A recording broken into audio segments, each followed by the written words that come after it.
You've just been electrocuted by Asher Heifetz playing with the Bell Telephone Hour Orchestra.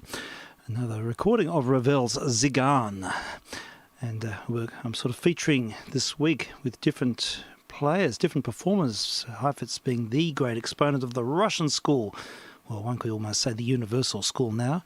Russian school prevails. He was the first very great exponent. And look, what high-octane playing it is. It is really like being having a photo induction experience. Photon. Anyhow, we're testing here on 160 and on UHF, and this is vk3sl at the helm, and we'll do what we usually do on a Sunday. We'll usher Andrew in at some point soon. We'll just get sorted with that shortly, and look forward to catching up with him on Zoomomatic. And, well, how to follow on from that? It's almost impossible to find something that matches that energy. Wonderful. Yeah, it certainly is. It's hair-raising. It's breathtaking, to be honest. Heifetz was a force to be reckoned with. No one could live up to him, really. He was in his own class. But, and that's a live performance from, early 1950s. Now, looking at the list here, well, we have the Piccadilly Players with El Storita, Colombia. This goes back to about 1929. I think we'll kickstart with this one and then see if we can get the tractor into gear.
Expensive things in our home, no acres to roam, but there'll be you and I.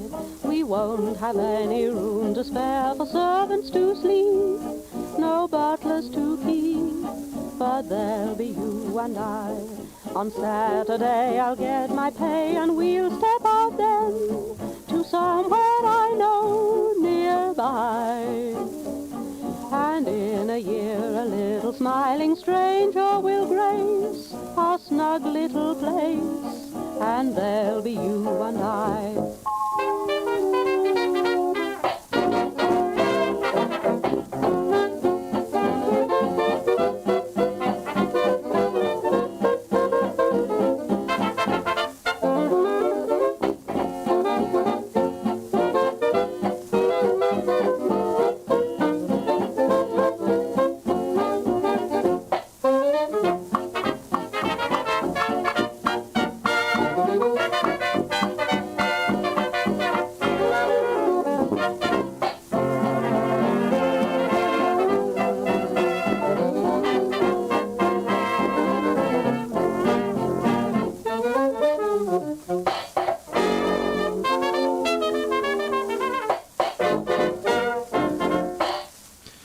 Heard Betty Bolton as the vocalist with the Piccadilly Players under the direction of El Storita.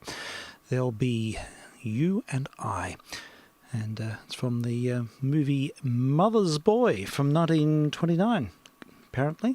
That's the verb, and courtesy of Mr. Holmes there on the tube. So we'll start off with something from the 20s because there's so much of that material in my midst, and we do have one more before I get sorted with Zoom. So Andrew, the link's out to you, so if you're ready to go, we can usher you in shortly after this next record, which happens to be an Original 78, and it's one of those classy, well, they're not really classy, they're low budget, but they look so good.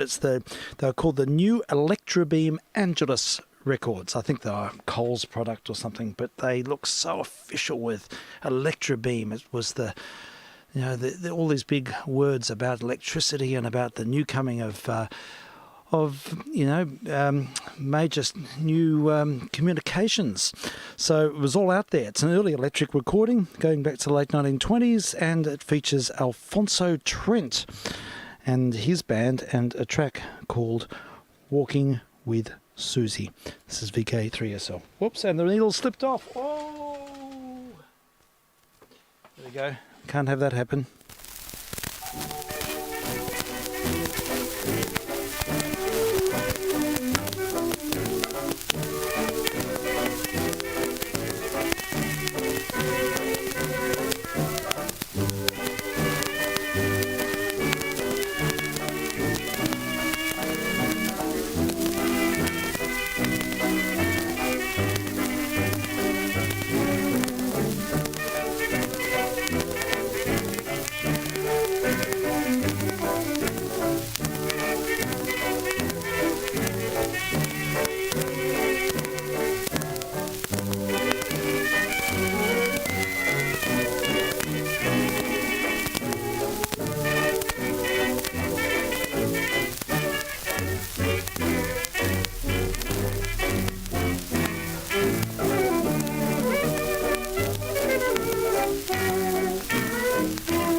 a flutter, I'm a strutter when I'm walking with Susie.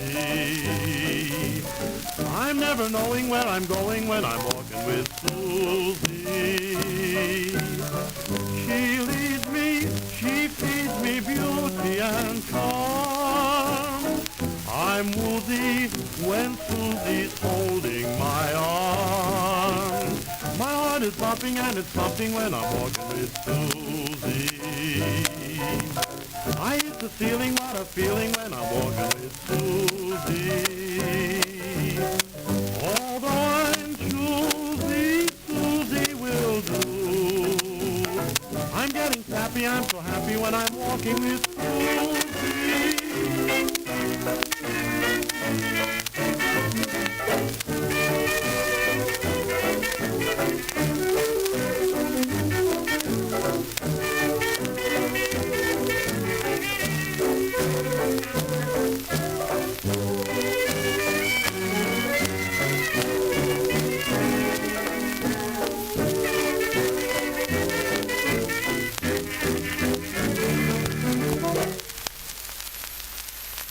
And it seems like he was a real person, Alphonso Trent. He's an American jazz pianist and territory band leader. Okay, well that's an interesting background to that record. Didn't realise it was a territory disc, and Mr. Trent made records for Janet and evidently reissued on a department store budget label, which in this case is a new Electrobeam Angelus 78. Very worn, but bit of good 1920s fare.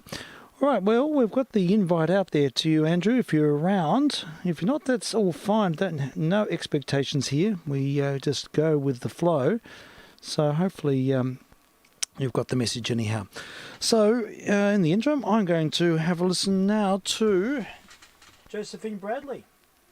This is a recording from, I don't know, about a decade later. She's fantastic. Let's have a listen.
the acclaimed ballroom dancer Josephine Bradley and her orchestra, and Swing is the Thing. That's a great disc.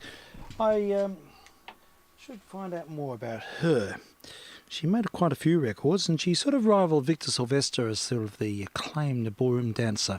Here's the other side. It's called Toodle Doo. We'll play that as well, and shortly we'll usher in Mr. Newbeck. Let's have a listen. This is vk3sl.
Strict dance tempo, Josephine Bradley and her ballroom orchestra on a Decca 78 from 1930 mumble, something like that. And welcome to you, Andrew. I think you're there. You're in the system. So can we hear you? Are you unmiked? Good afternoon. Oh, hi, Frank. How are you? How's it going? I'm okay, thank you. Sorry for my late arrival. That's okay. It's all We're fine. having an enormous internet problem here. Oh, really? Oh, that's frustrating. It certainly is. It's the cable TV's down and half the internet's died. It's just I won't go into it. Yeah, a bit of feedies back there, but Sorry. no, that's fine. I'll fix that. No, that's okay. No, look, internet, it plagues us too, I'm afraid. And I know Mr. L's had huge issues with his, and it's a sign of our times, unfortunately. I think the trouble here is my modem. One of the two bands is working. Yeah. And the other one not, and when I reset, it flips, one works and the other one won't work. Oh, how frustrating. Yeah. Terrible. So you end up chasing your tail. Yeah. Not easy. Now, look, it looks like we might have Mr. Newbeck on now. His mic's back on. Is that, are you with us, Andrew? Oh, good. Yeah, very good. Yes, can you hear me? Good to hear you. Yes, Well, welcome. good day, Frank. Good to hear you too. Yay, nice you've made it. That's all very good. I'm pleased it worked out. And you did try the other system and it wasn't quite it had its own issues apparently. Yeah, lots and lots of technical issues here, so I've just reverted to the laptop and the earphones. It seems to be the most reliable thing. I went through and I've got this whole... I went into the missions booth this afternoon for the first time in ages, and I thought I might as well try and do it properly. Yeah. And it's all sort of hacked together at the moment. It's all sitting on a overloaded fold-out table, and I've got a mixer, I've got a decent microphone, it's an old Sennheiser dynamic, and I've got a nice pair of AKG headphones, and it's all plumbed in. It's working on the computer, but as soon as I loaded up Zoom, it said, we can't detect your microphone, we can't detect your headphones. That's your Linux problem there. But never mind, that's okay. I'm sure you'll sort that out. I'm hearing myself back on the line there. I wonder what's going on there. No, it's not all gone. No, I don't. Yeah, that's all right. So, yeah, look, just stick with the blue tack and sticky tape. That's exactly how things work here. Everything is just cable ties, blue tack, sticky tape, and fingers crossed at all times. And sometimes the planets align and things work. So I'm sure they will with you, Andrew, but it's good that you've got your booth at least in situ, ready to go. And it's just you'll make that next step. You'll make that next connection soon, I'm sure. But that's excellent. Yeah, so what mixer are you using? I'm using a Behringer Xenix 802 at the moment, which is just this little, I think it's a 6-channel, a 6-input mixer that I pulled out of a bin at Monash Uni, and I just needed to buy a power supply for it, and it works perfectly. Excellent. Which tends to be the way with things that the uni throws out. I would, of course, be preferring to use the lovely BAC1, but unfortunately I can't transport that to the new place at the moment because of the restrictions. Fair enough. But yeah, that is the goal one day, to have a bit of proper missions equipment on the bench. You do need good equipments, and you need big VU meters. That's obligatory. And that's a part of the whole action. But then look, the Xenix Behringers work very nicely. I use one here as an auxiliary, and it works very well. It's been excellent, actually. A really good secondary. Well, it's not secondary. It's actually got a primary part in the arrangements here. I've got a couple of delegation mixers sort of plumbed into the main machine, but it's very ad hoc the way it's evolved here. But I'm used to it, and I'm space constrained, so I wouldn't have anything else. I do like looking at retro gear as well as I go. It's a part of it, the theatrics. Yeah. So, you're on the right track. You're moving forward, which is the main thing. And any other news on the radio front or hobby front? Have you had any other meanderings of late? Yeah, well, I'm trying to just find little projects that take my fancy and work on them. At the moment, I've done a couple of things, like trying to receive weather satellite downlinks on a 1090 megahertz. I haven't gotten very far in that regard because I need to build a new antenna for it. Probably just a little ground plane, which at those frequencies is tiny. And also trying to receive what's known as ADS-B, which is the telemetry information from planes. And I've actually got software on this machine that lets you decode the telemetry and plot the plane's location as they pass overhead. Oh, good fun. Which I thought would just be interesting. But yeah, that combined with the weather satellite information, it sort of lets you know what's going on out there. And that's one of the joys of receiving radio for me, is it sort of keeps you connected with the happenings of your local environment in ways that you otherwise wouldn't necessarily get. Yep, totally. I completely understand. Yeah, good for you taking the initiatives. That's great. Have you still been recording the coffee breaks in recent times? No, unfortunately. I've because I'm at work at those hours, and I don't want to load up because it's a corporate connection, I don't want to load up the SDR at work, and they don't care at Monash. You can look at anything at Monash, but over at my current work, they're a little bit more funny about it. Yeah, well, apparently Mr. Stew was saying that they had a very good coffee break about Mr. Wiseman, the ferry, Jack Ferry. Oh, okay. Yeah, and apparently several... Do you know if it was logged? Yeah, I think Dave logged it. But he was talking about the other day, and so that would be most interesting to hear, because a number of people were taught by him. Apparently Laurie was taught by him as well. Oh, I didn't know that. Yeah, and Drew, and I think others had associations with him, and he was he had a larger-than-life personality, as we know, but I think he inspired a whole generation of radio amateurs now with his exploits on the ships, on the big cargo ships and so on. But it's another chapter to the ferry story. So was most interested to hear that the other day. So we'll have to see if we can find some further points of departure. If I ever come up on the main coffee break again, I'll see if I can nudge the subject forward a little bit more. It would be good to hear more about him, because he's a fascinating character, really. Raconteur. Yeah.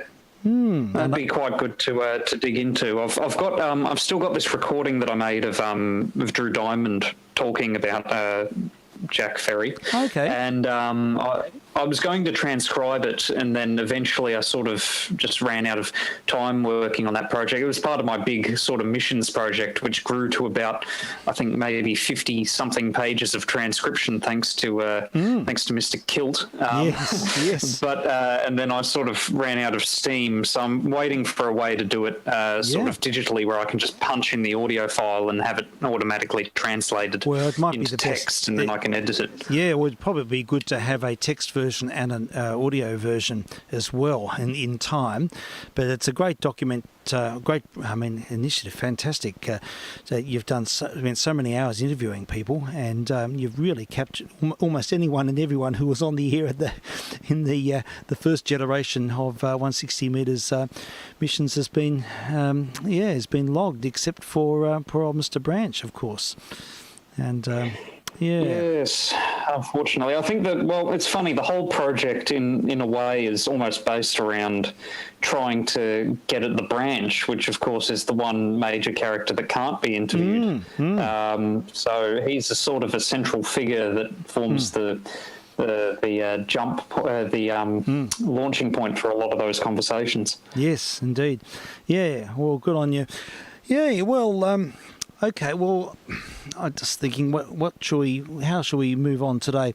Have you got any musical material or points of inspiration which you'd like to share? I mean, I'm happy to go with the flow. In fact, I'm happy to take requests if people have got any thoughts about ways forward, and we can sort of move into a slightly more contemporary zone. I've been very much in the deep nostalgia all week, and I just found another box of Hawaiian records. So sometime during the week we'll inflict this on everyone. Oh, look, I thought that too. I thought Hawaiian music, yeah. But hearing those steel string guitars, I was thinking of grass skirts and beautiful beaches, and it had a slightly transformative effect. So we'll have another Hawaiian missions, and I'm moving out of my comfort zone, and I have to say it's been quite an enjoyable experience. So that's one thing. I've got crates and crates of 78s under the house. I don't know what's going to happen to them all in the end, but I might as well just bring them in here and just sift through them, pick the eyes out of them, and use this opportunity to sample them and have some fun. So that's the way it's been going. But it has been a lot of deep nostalgia this week, and but look, it's been great fun. It was, and I certainly enjoy using all of the old equipments here, giving everything a bit of a run. So anyhow, but look, if you've got any thoughts about any styles, musical genres, points of inspiration, I know you've done a lot of creative work yourself. Are there sort of bands that sort of feed into your own process, or if you've got any of your own material? I don't mind anything really. Would be always good to hear a different vantage point. If you want to have a think about it, we can put on a Hawaiian record. Well, well, that might be a good idea anyway. But I was going for my regular sort of my regulated 2 hours of standard exercise this morning, and I sort of trekked down south into one of the very samey housing estates that we have down in this part of Melbourne, and we had this beautiful bright sun, clear-ish blue skies with a bit of clouds at the bottom, and I was listening to, whilst I was walking through all the dirt piles in the construction sites, I was listening to well, I guess I thought that you might call it acousmatic music. So music that's acousmatic music, which is music that's solely designed or composed for the purpose of being played back by electronic means or by acoustic reproduction, not necessarily by performance. So I guess that includes a lot of music concrete. It includes basically anything that... I'm not the best with these strict academic definitions, but that's my interpretation. Don't worry about academic of Wikipedia. Yep, no problem with that here. You can call it whatever you like. You can use whatever vernacular you like, and that is completely fine here. So yes, we'll certainly give you that, Guernsey. Yeah, okay. So any sort of something that captured your outward bound experience today? Well, there was one band that I listened to, and they're one of the few sort of new bands that I've sort of stuck to recently, and just came completely out of the blue. They're a band called Main, that is MAIN, and they started off as an offshoot of a sort of loud guitar rock band called Loop, and then eventually they started making music that was entirely electronic and had a lot of sort of ambient field recording mixed in with it. And I think that if I went back to making music, and I haven't made any music really for a while now, I'd start doing that kind of stuff. And it also ties in, what I find it very similar to is a sort of... ASMR territory, where you're reacting on a physical level. Yes. You're reacting on a physical level to sound, where there's that sort of enforced, what's the word? Synesthesia. I know. Tell me about it. Yeah. So I thought we might play a... family, haven't you, Steve? Yeah. Oh, look, this is a topic of interest here. All my daughters are into ASMR, and I've even set up an ASMR booth for them to using some vintage equipments to make their own sort of close mic recordings. But yes, all for ASMR, and that kinesthetic response, that physiological response, is very well known to me. I have that triggered reaction as well. But yes, go on. But yeah, if I was going to start making music again, I'd like to include an element of that, because it really is like that gut visceral level, and it's quite nice. It's going to sleep, for example, or trying to sort of sleep off a hangover with a headache. It's quite good to listen to. So one of the tracks that I was listening to, which is not necessarily representative of, it doesn't have that sort of percussive ASMR element, but it's called Liquid Reflective by Main, and it is on YouTube. Yeah, looking it up right as we speak. Liquid Reflective. Here we go. Oh no, can't find it yet. Oh no, I spelled it wrong. See, I can't spell. Reflective. Liquid Reflective. And wait for it, folks. Liquid Reflective topic Main. Here we go. I will cue it up right here and now, and we'll have a sample. Sounds good. So, local band. What's the? Can you tell me about who's doing it? Who are Main? They sort of got started in the UK in the early 90s, and they have been very slowly producing material ever since, but very sort of mysterious group, never had their picture on the record. It was just these abstract sort of tape video stills overlaid on every single one of their albums with the same font. So pretty enigmatic. Okay, let's have a listen. vk3sl testing.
I think Mr. Kovaricek would approve. And thank you, Andrew. Yeah, fuzz, edge, that toll, it's ominous. Yeah, quite an interesting soundscape there. And it's particularly good for walking through a suburban wasteland on a warm day. Yes. I can well believe that. It's in that sort of mood, isn't it? Yeah, I agree. It is. It's got, Yaroslav would have loved it, Steve. yes, I think he would have. It would have ticked the box with him, with his reflective mood. Yes, very much so. And so yeah, good. So yes, the urban experience. I've been out. I've done 2 long walks today, and I probably don't tell anyone, but I probably well and truly exceeded what I've sort of aggregated. I've made up for the last few days. So I've been on the track for much of good part of the day. I try to make a thing of walking with my kids one on at a time. So it's sort of good because you can strike up some good conversations and get out and about. But there's some good. We're very lucky with green corridors where I am, and there's some really good creek walks. You can do Damper Creek. I did Damper Creek, and you can do Scotchman's Creek and Gardens Creek. Quite a few sort of they're sort of open drains really, but some areas they're quite pleasant. So that's the way. But yeah, very good. So where did you just head out through the building sites? Is there sort of a sort of commercial wastelands or something where you're walking? Yeah, well, I've been doing the northeast, south, and west of where I am, and it's all residential basically up until you get to the South Gippsland Highway. But yeah, I just headed south to where they're building a new housing estate on a disused golf course. It's a massive golf course called the Amstel Club. Oh, is it still going? No, it's all it's about half covered in houses now, and they're still going this is with really, it. I just got to chime in here because I was walking today on the original Amstel golf course, which was in Glen Waverley. It was there for my grandfather was a member in the 1930s, and it was here from I think late 20s, early 30s, right through to 1960 something, 60 mumble, and then it moved to Cranbourne, the Amstel golf course. I was walking right through. I walked past one of the remaining tees today. It's all completely developed. There's virtually nothing left of it.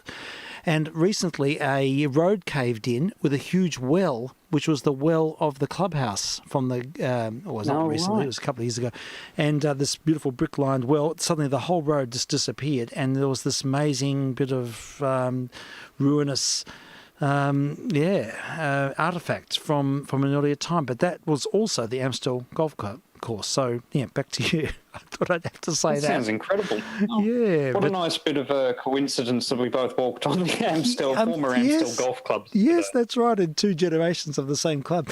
But yeah, there we go. So so that area's all been re-acquisitioned and is becoming a part of the big suburban. Yeah, cancer, I suppose. Yeah, it's all been sort of delineated as lots at the moment, and there are all these little placards out the front of these patches of ground that say lots sold and so on.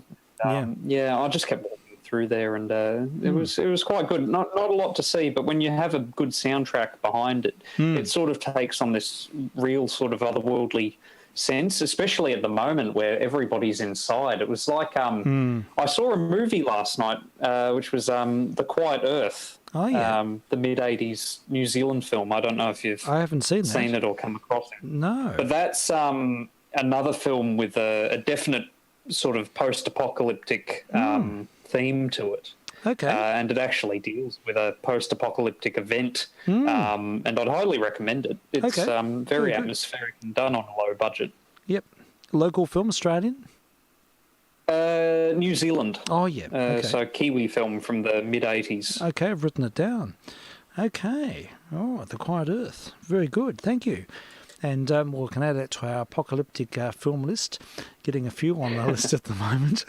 It all started with On the Beach, of course. Yeah. Okay. So what else was on your urban wasteland playlist from today?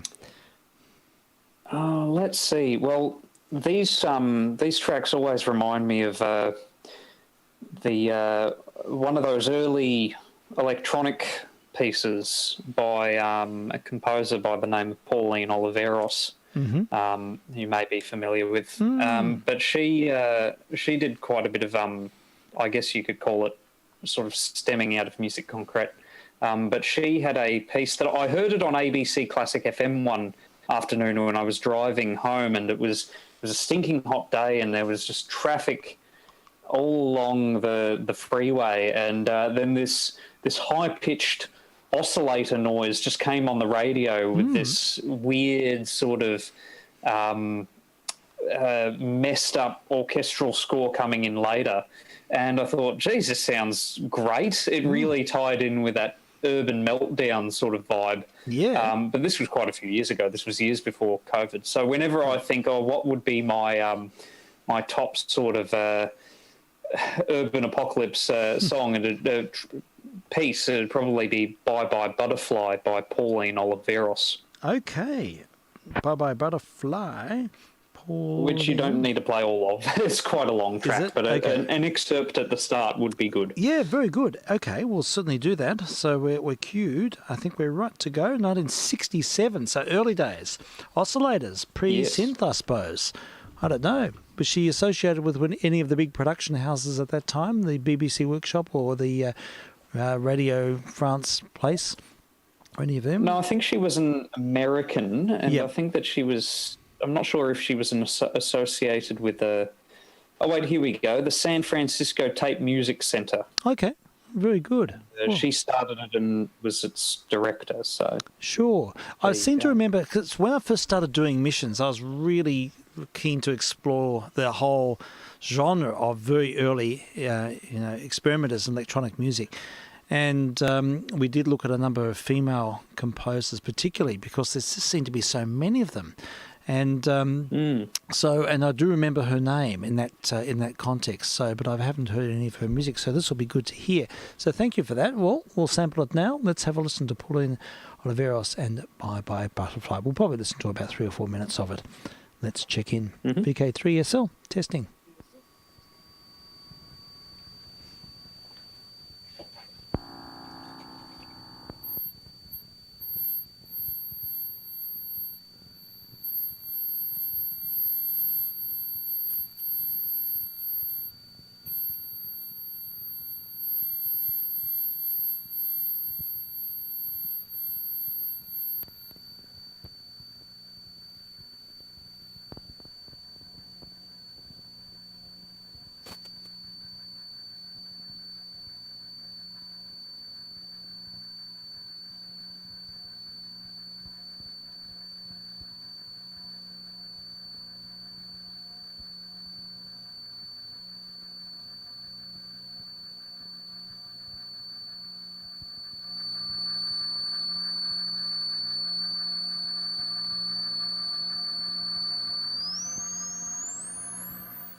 underscore that and save it for a late night missions, because I was completely transfixed with the that sound world from Pauline Oliveros. Bye Bye Butterfly. Thank you for that, Andrew. That was really interesting. So That's all right. So you heard it on was it Julian Day's program or something? Was it?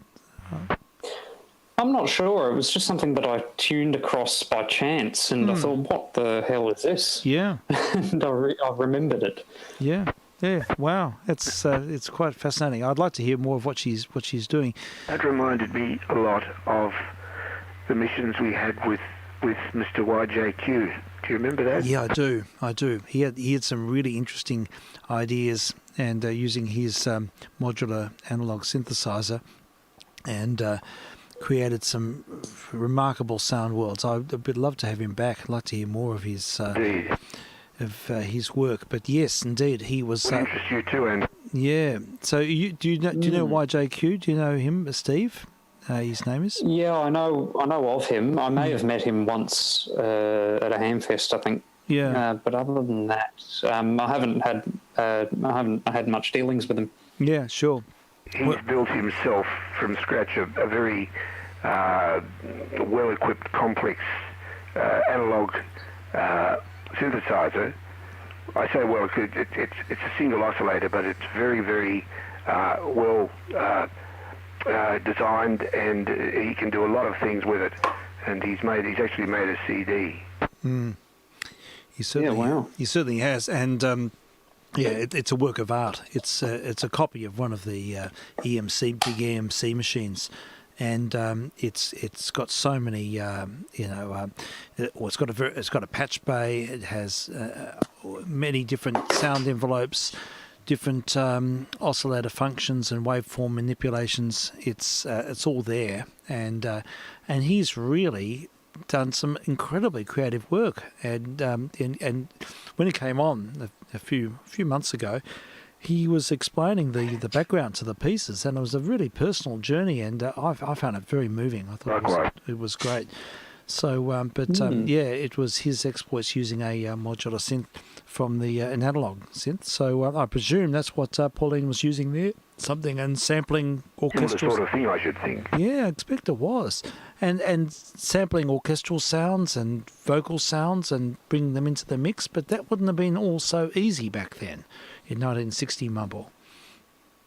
I don't think. Yeah, I imagine it would have mostly been done with laboratory oscillators and probably some crude filters. Because I don't think that you probably got modular synths in some rudimentary form, like the Booklers and the Moogs. Yeah. But I don't think that they were that sort of widely commercially available. Yeah. So I think that work in particular was probably just done with tape splices and probably those sort of rudimentary techniques at the time. It says so much about the vision, being able to forward look and to sort of contemplate that level of complexity, and then bring it to the fore.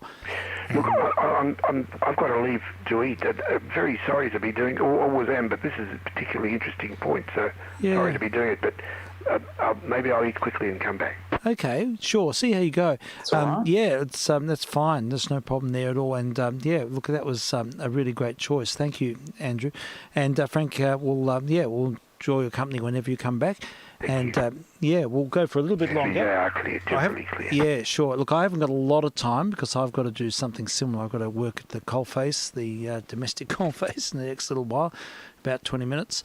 But before then, we can keep moving. So Andrew, that was great. So any other sort of musical, I don't know, meanderings? That's what it's about, really. It's just sort of points of sparks that set off something. Yeah.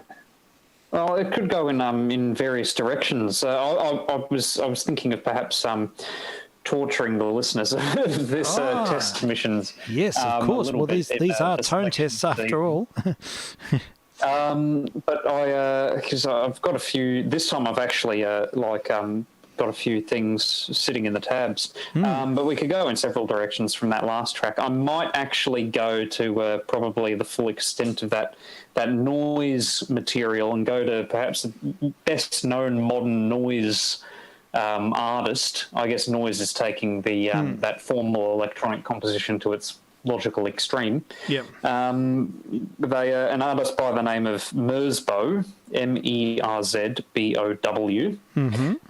from Japan. Yep. I've forgotten what his real name is, but he is probably the best known in producing probably well over a few hundred albums of just noise material done with noise generators, machines decomposing, put through filters, a lot of improvisational work. So just as a taste of that stuff, which only goes for 3.5 minutes, I'd suggest -0 by Merzbow.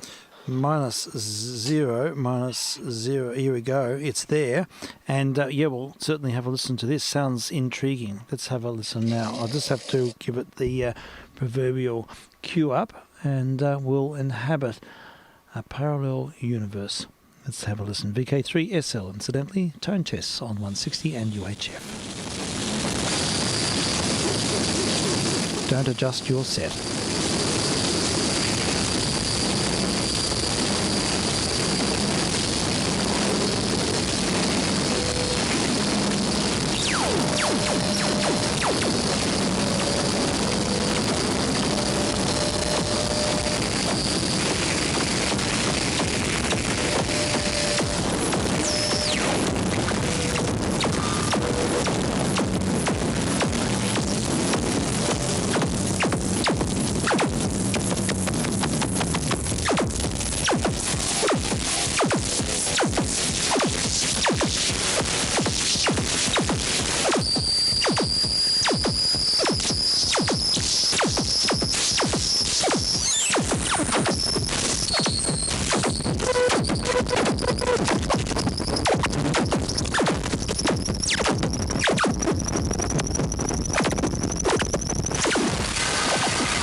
Okay. There we have it. -0. Reminds me of when I was at Melbourne High as a student, and I had a friend who was into psychic TV, which sort of sounded like an airport. But it's an experience. In fact, it's probably the sound equivalent to the total perspective vortex, maybe. I don't know. From Yes. the Hitchhiker's Guide. So there we go. So yes, thank you. Well, it's an experience. Now I know that sound worlds are it's a part of the. It's something we can experience. I know that Mr. Park has been sending me a number of files, which I should sort of get organised with. And he did one of the demolition of the Chelsea railway station. And he got some intense sounds of the building collapsing, and a building was close to his heart, so it sort of had a personal resonance for him. So, yes, I might feature that one night, the sound of the Chelsea railway station collapsing. And, a courageous move on one level, but, it sparks conversation. It gets people thinking. It makes people reflect on their sounds and their environments and how intense things can be. So, -0. Wow, full on. Yeah, I think that with a lot of that type of material, I guess with any music or sound artwork in general, you got to figure out where to interface with it, how to listen to it. I mean, there's a lot of genres, for example, heavy metal and hardcore punk, and I guess even going to, say, classical music or more avant-garde stuff. Once you can figure out what mindset you should be in to listen to it and on what level you want to react to it, then, I think you can. I think the most important thing for me is just to be non-reactive, really, and just sort of put my brain into neutral and experience it for what it is. And, just sort of see it as an experience. And sure, it was 3.5 minutes. I wouldn't have been able to put up with it for much longer. But, that's fine. And it's all a part of, I try and experience some aleatoric contemporary music simply because, it's someone's concept. Someone's thought this through. They've worked out a design.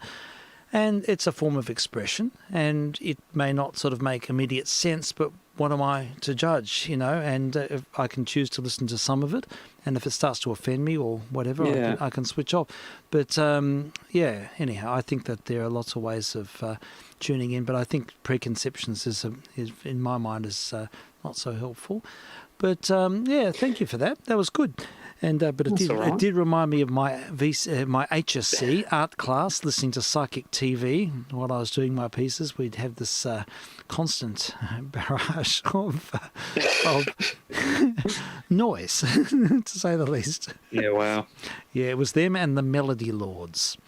Yeah, we used to have I had another friend into the Melody Lords, and that was the glam sort of frenzy band with really sexually provocative band members' names, like Throbbing Glitterous was the lead guitarist, I think, in that band, in the Melody Lords back in the 80s. But they were a local group, and for some reason, they certainly struck a chord with teenage boys. But, another story. But, so thank you. All right, well, from here, where do we go? How do we find a pathway?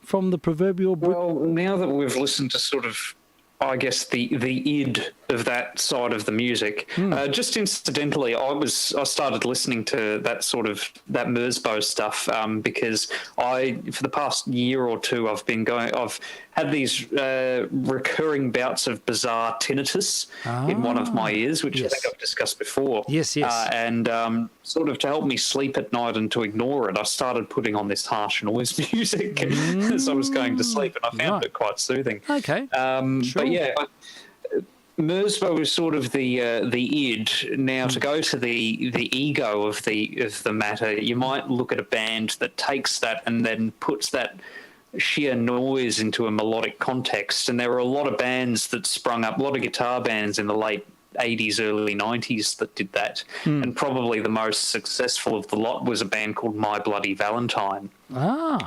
And I may or may not have played some of their stuff before on your test missions. Yeah. But they were credited with inventing a genre of music known as shoegaze, called shoegaze, because they spend the entire show staring at their guitar pedals, thus their shoes, because of all the signal processing involved. Yes, sure. So if I was going to recommend a track from that band and genre, it'd probably be Only Shallow by My Bloody Valentine. Okay, only... It certainly has that whirlwind of noise, but it's distinctly melodic as well. Okay, very good. All right, let's hear it in the alternative guise, or the ego, as you say.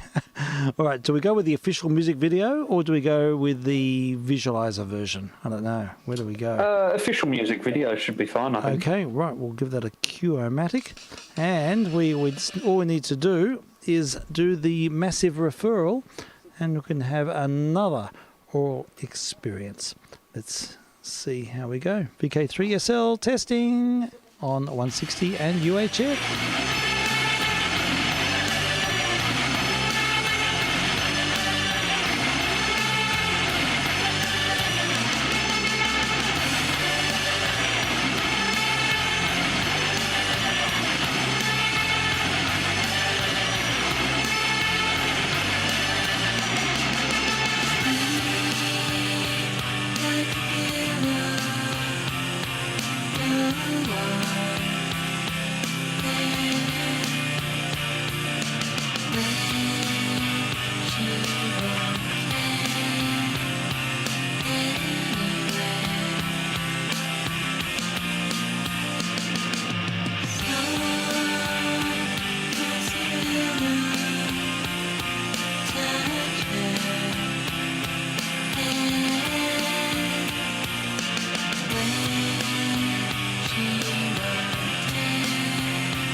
Noise and the Machine and My Bloody Valentine. From, what was the name of the track? Only Shallow. Yeah, very good. Only Shallow, 1991, from an album called Loveless, which is one of those 1001 albums you must hear before you die type albums. Okay, yes, gets on the list. Well, thank you. So, it sort of took me somewhere. I'm not quite sure where, but it was an experience, and I'm pleased to have new experiences because, as you know, I'm sort of slightly fuddy-duddy-ish. So, yeah, it's good. Good to have you on, Andrew, and awakening different elements. We'll have time for one more, I think. Thank you. I think we've got time for one more because I've got to go inside and make the pizzas. But Good idea. Yeah, it's been a journey. Yeah, so are these all on your play? I suppose you've probably got 1,000 playlists and on your urban exploration exploits. I've got about 20 different playlists loaded into Spotify, and this is a bit of a cross section. Actually, it goes across a bunch of different things. Yep. Now, I'm thinking what we might do if we have time for one more, if I play something quiet and reflective. Okay. Just as a bit of a contrast. Sure, because it'll have to segue into another episode of Hitchhiker's Guide, which is what we'll follow on with after this. So, that'd be good. Yeah, whatever. Yeah, see what's there. Well, I sort of had navigated a bit of a progression of themes, but I've actually abandoned that earlier in the day. But I might just go straight to the last track that was going to be played from that lot.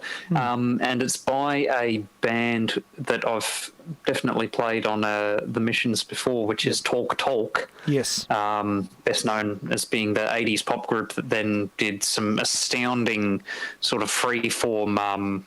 I guess, I don't know what you'd call it, new age prog music. Yep. But they did a track to close their very final album, which is a very gentle guitar piece, very atmospheric, with a bit of piano, called Rooney Eye, which is Runei. Okay. Thought that might be a nice track to go to. Oh, that sounds good, Andrew. Fine. Yes, I can see it here. It's all here. Talk Talk. Now, Talk Talk, I've heard of them. I've heard them live, these guys. Oh, really? Oh, it's very familiar. Anyhow, now, were they Australian? No, I think they were British. Oh, okay. I think. No, it must be something else. But the band sounds familiar. That's okay. Well, we'll go with this. And look, well, thank you. And it's always good to catch up, Andrew. And we'll save up a Sunday session, and we'll sort of keep the ball rolling, and we'll see what happens. It's all just one big sort of, I don't know, something gathering no moss. I think there's a saying there, but I can't quite get my mind around it at the moment. But anyhow, it's good to catch up. I hope you're keeping well. I hope you're keeping, up with everything and finding time for your own pursuits. And it's good that you got getting your missions booths sorted, and that you're finding it's a slow process. Yeah, finding a bit of reflective time on the walks. Ongoing. Yeah, it's good. Well, we'll encourage you to keep moving forward with that one. And good luck with the work. And we'll be back here next Sunday, and we'll follow on from there. But have a great week, and we'll wind up the segment now with Talk Talk, and then following that we'll have our usual, which is the Hitchhiker's Guide to the Galaxy, and it's one of the ancillary episodes. I'm not that terribly aware of these. I think I've heard them, but they're quite interesting for me to reconnect with. So thanking Frank, and the listeners. No and worries. Do we have anyone online? Yes.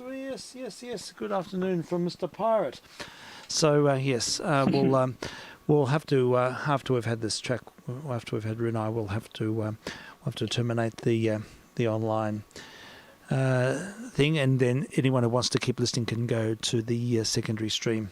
And I think everyone knows where that is now. So thanks again, Andrew. Keep well, keep safe, and we'll speak to you soon. No worries. Thank you very much. You too. Catch you soon. Indeed. vk3sl testing.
it fast.